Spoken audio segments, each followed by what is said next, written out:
everyone, it's Maki. I'm really looking forward to the Gundam Seed movie, aren't you?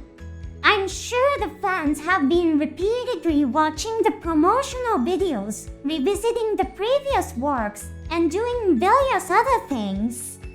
This time, I've discovered some information that is not included in the promotional video, though it's just a little bit.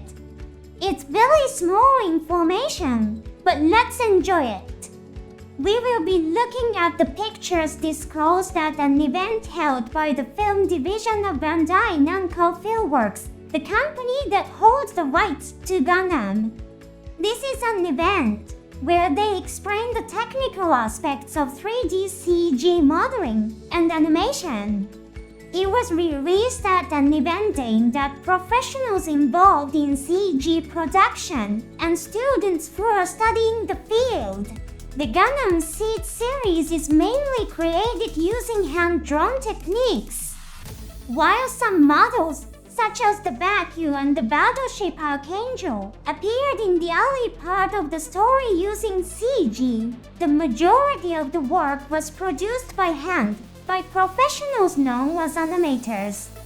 It's said that in the Seed Freedom movie, they are researching and creating expressions that, while being CG, appear hand-drawn.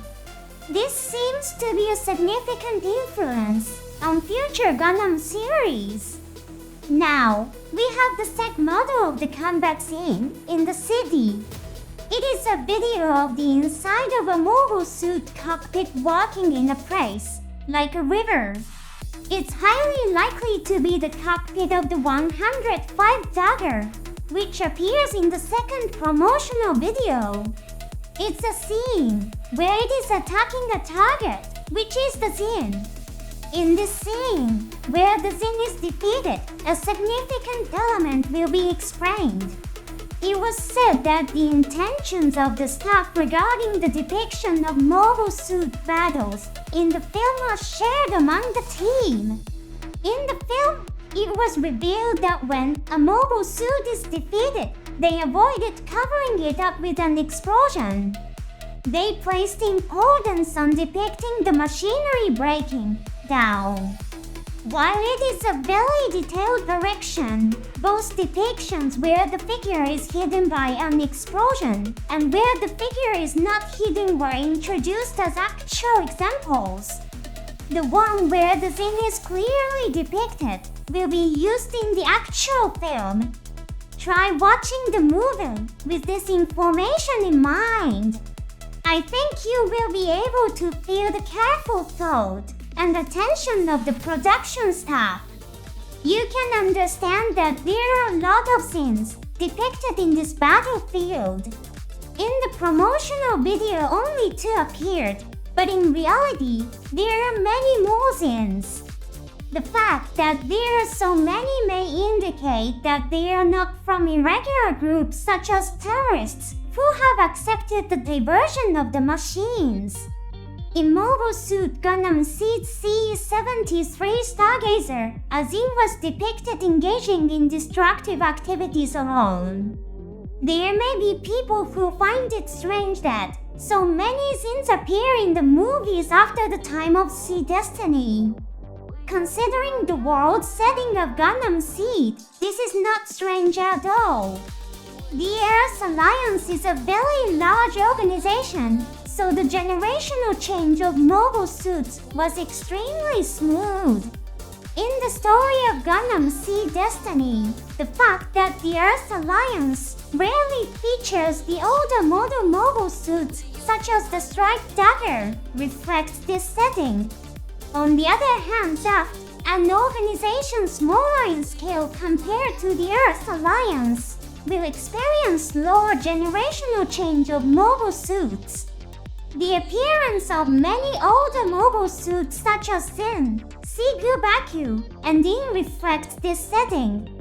It would not be strange if Zaft, whose base is in space, used many old Zins for their ground forces.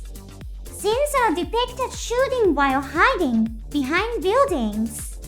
Such intricate combat in places like this is unique to the theatrical version.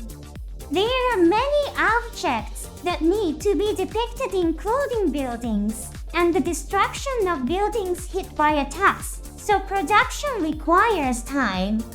You may recall that the battles in the TV anime were often in space, in the air, or on the sea. The scene where the thing is destroyed by a beam is also said to be worth noting. It is said that thing can be seen reacting to the attack just before the beam hits directly. This is said to express that the thing noticed the lock-on, but was unable to take evasive action in time. It is also said that such subtle movements are judged and adjusted by each animator. Similarly, depictions based on the animator's judgment are explained. There are also scenes where the thing moves its main camera, the mono eye, to communicate with its comrades in battlefields under the influence of neutron jammers. Radio communication is impossible, therefore, such movements are depicted. This is the same in other Gundam series. I remember in the original Gundam, in a scene where Slekalo makes hand signals to Amber away from the cockpit while attacking the massive weapon Big Sam. Finally, the scene where the 105 dagger is destroyed is introduced. It is probably an attack by a machine gun. It is said that many fine impacts from bullets are depicted, and the destruction scene is carefully produced. It is a small element, but the 105 dagger is a higher performance machine than the simple 5 mass production model strike dagger. Although it does not adopt phase shift armor, there are documents that explain that it exhibits performance very close to the Strike Gundam. The thing that destroys such a 105 dagger must be piloted by an excellent pilot. It is highly likely that they are aft regular soldiers, not terrorists. That's all the information that has been released. It's only a little, but it's nice to be able to see the battle scenes from the theatrical version. Here's another small piece of information. Director Mitsuo Fukuda has released a comment. I respect Dracula in this film as well. I can't speak anymore. Dracula refers to the anime work Metal Armor Dracula. It is a work released in the past by the company that produces the Gundam series. Mitsuo Fukuda also participated in Dracula as a staff member. There are many elements in the Gundam Seed series that are influenced by this Dracula. Particularly significant is the format of carrying large components on the back. Striker packs of clothes and other mobile suits come with various back attachments such as wings and flight mechs. The flight device on the back of the Dracula piloted by the protagonist is called the lifter. The flight device on the back of Justice Gundam, the fan double, is also called the lifter in the novel version. It's inheriting the genes quite strongly. It seems that the movie will feature even more elements influenced by Dracula. What elements do you think will appear? Those who haven't seen it yet might want to give it a watch. It has a retro style, but it is still a popular work. I predict that a weapon like a chainsaw might appear. It is a weapon used by a character who appears as an antagonist but changes position to be more like an ally of the protagonist toward the end of the story. I speculate that it would be a suitable addition to the beam saber of the new Justice Gundam, adding a fresh surprise. That's it for this program. Let's look forward to the movie. Take care!